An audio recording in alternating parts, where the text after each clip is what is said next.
Bonjour à tous et bienvenue pour cette nouvelle vidéo. Aujourd'hui on se retrouve pour le deuxième épisode de la série Combien ça coûte. Aujourd'hui on va voir ensemble combien ça coûte un aquarium dont le litrage se situe entre 80 et 120 litres. Il s'agira donc d'un bac communautaire, d'un bac planté. L'objectif de cette vidéo, encore une fois, c'est de donner à ceux qui souhaitent se lancer dans l'aquariophilie une idée du montant global qu'il faut pour bien débuter. Premièrement, l'aquarium.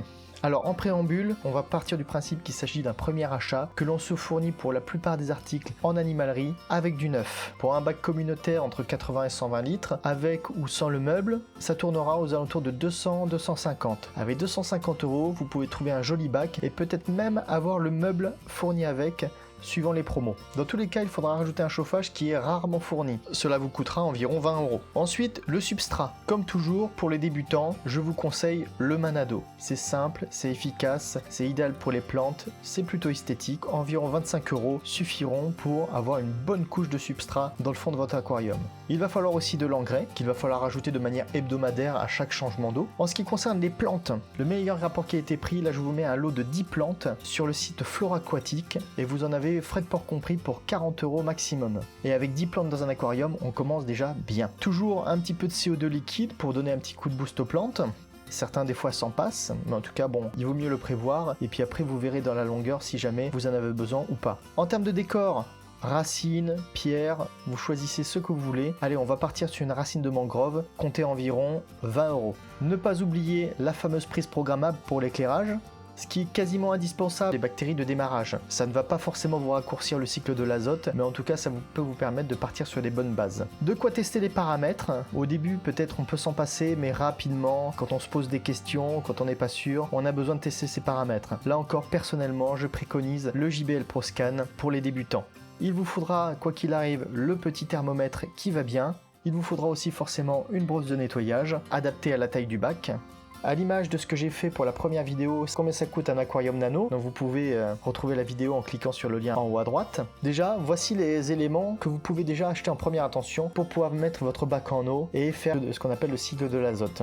Donc déjà, premièrement, pour un aquarium d'environ 200 à 250 €, vous en avez déjà en tout pour un peu plus de 400 € de frais initial.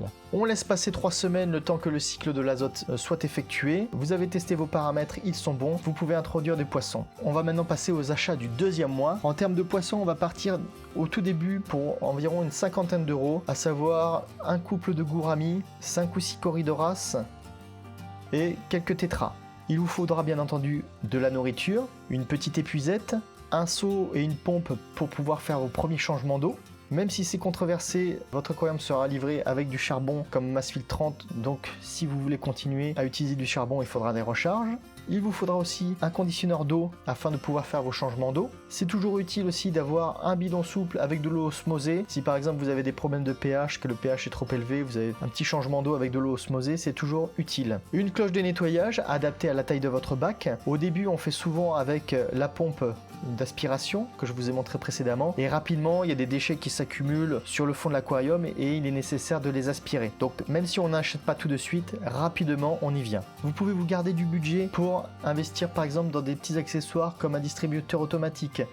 Et aussi, gardez-vous un petit budget. On sait tous que quand on débute, on est faible. Une fois que vous aurez introduit vos premiers poissons, bien la semaine suivante, vous aurez forcément envie de renouveler l'opération, d'en rajouter quelques-uns. Gardez 40 à 50 € pour ajouter des poissons et ou des plantes.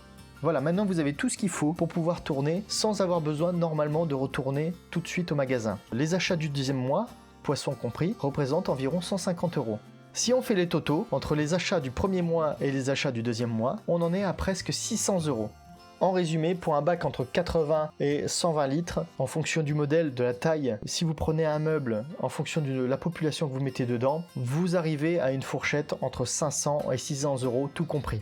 Ça peut paraître un peu cher, surtout quand on voit le prix dérisoire de certains poissons, mais je peux vous garantir qu'une fois que vous avez un bac qui est bien planté, qui tourne bien, dont la décoration vous plaît, eh bien l'investissement en vaut vraiment la peine. Voilà, j'espère que cette vidéo vous aura plu. Pour ceux qui veulent renouveler leur bac ou qui veulent se mettre à l'aquariophilie, j'espère que cela ne vous aura pas découragé. L'objectif de cette vidéo, c'est plutôt que de vous dire, vous qui avez envie de commencer l'aquariophilie et qui avez peut-être comme beaucoup de gens pas beaucoup de moyens, économisez un petit peu, vous partez d'entrée du bon pied et que vous arrivez à vous approcher finalement de l'aquarium de vos rêves, ça va vous motiver beaucoup plus et vous n'aurez pas ou peu de problèmes. Voilà, j'en ai terminé pour aujourd'hui, j'espère que cette vidéo vous aura plu. Si c'est le cas, mettez un pouce bleu, abonnez-vous, partagez au maximum cette vidéo, n'hésitez pas, ça me fera plaisir. Je vous dis à la prochaine, allez, ciao!